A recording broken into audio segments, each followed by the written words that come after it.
Kancharla media news కి స్వాగతం.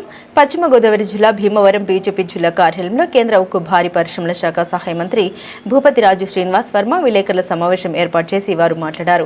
ఏపీలో దేశంలోనే అతిపెద్ద ఇంటిగ్రేటెడ్ గ్రీన్ఫీల్డ్ స్టీల్ ప్లాంట్ మొత్తం 1.5 లక్షల కోట్ల అంచనా వ్యయమని, తొలి దశలో 80,000 కోట్లతో 8.2 మిలియన్ టన్నుల ఉక్కు ఉత్పత్తి లక్ష్యం, 2029 నాటికి తొలి దశ, 2034 నాటికి పూర్తి స్థాయిలో అందుబాటులోకి ప్లాంట్, 30,000 మంది యువతకు ప్రత్యక్షంగా ఉద్యోగోపాధి అవకాశాలు అని ఏడాది కాలం అన్ని అనుమతులు మంజూరు చేసిన కేంద్ర రాష్ట్ర ప్రభుత్వాలు. నక్కపల్లి ప్లాంట్ తొలి దశ పూర్తి అయితే విశాఖ ఉక్కు ప్లాంట్ సామర్థ్యం 7.3 మిలియన్ టన్నులకి మించి 8.2 మిలియన్ టన్నుల ఉత్పత్తి.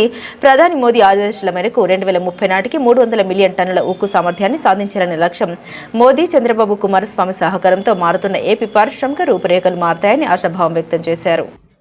నమస్కారాలు.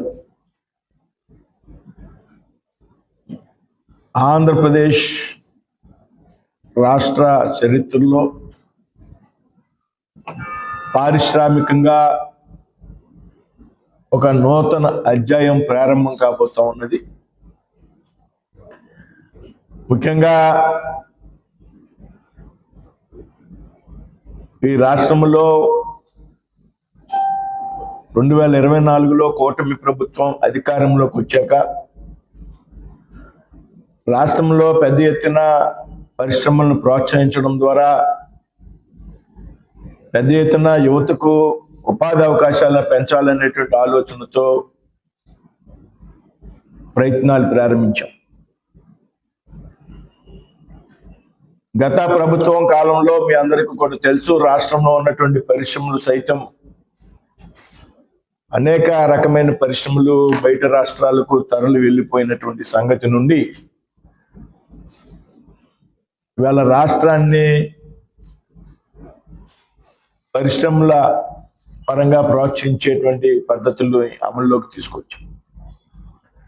అందులో ముఖ్యంగా ఆంధ్రప్రదేశ్ రాష్ట్రంలో దేశంలోనే అతిపెద్దదైన ఇంటిగ్రేటెడ్ స్టీల్ ప్లాంట్ని మనం పట్టాలెక్కించబోతా ఉన్నాం అనేటువంటి విషయాన్ని చెప్పడానికి సంతోషపడుతూ ఉన్నాం. ఏదైతే అనకాపల్లి జిల్లా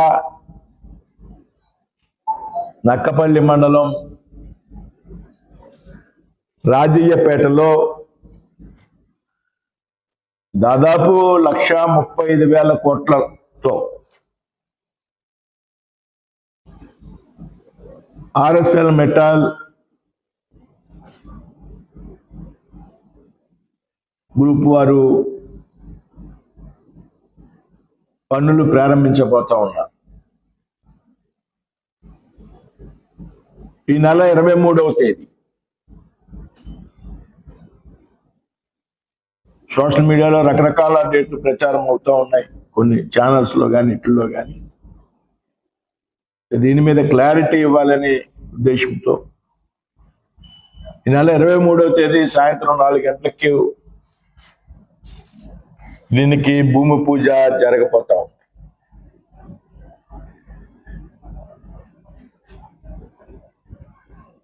దాదాపు 1 సంవత్సర కాలంలోనే అతిపెద్ద ఇంటిగ్రేటెడ్ స్టీల్ ప్లాంట్ అయినటువంటి ఈ ప్లాంట్ కి 1 సంవత్సర కాలంలో అవసరమైనటువంటి అన్ని అనుమతులను కూడా మంజూరు చేసినటువంటి సందర్భంగా మేము ముందుంచుతున్నాం. అత్యంత వేగంగా ఈ పరిశ్రమకు కావాల్సినటువంటి అన్ని అనుమతులు కూడా రాష్ట్ర కేంద్ర ప్రభుత్వాలు మంజూరు చేయడం జరిగింది. చాలా తక్కువ సమయంలో దీని మీద నిర్ణయాలు చేయడం జరిగింది. రాష్ట్ర ముఖ్యమంత్రి గారు తీసుకున్నటువంటి చొరవ కారణంగా ఏదైతే భూమి కేటాయించడం, పరిశ్రమకు అవసరమైనటువంటి అన్ని అనుమతులు కూడా రాష్ట్ర స్థాయిలో ముఖ్యమంత్రి గారి చొరవ కారణంగా త్వరితగతిన పూర్తి చేయడం, అదేవిధంగా కేంద్రంలో అవసరమైనటువంటి అన్ని అనుమతులను కూడా అతి తక్కువ కాలంలో మేము క్లియర్ చేయడం కూడా జరిగింది.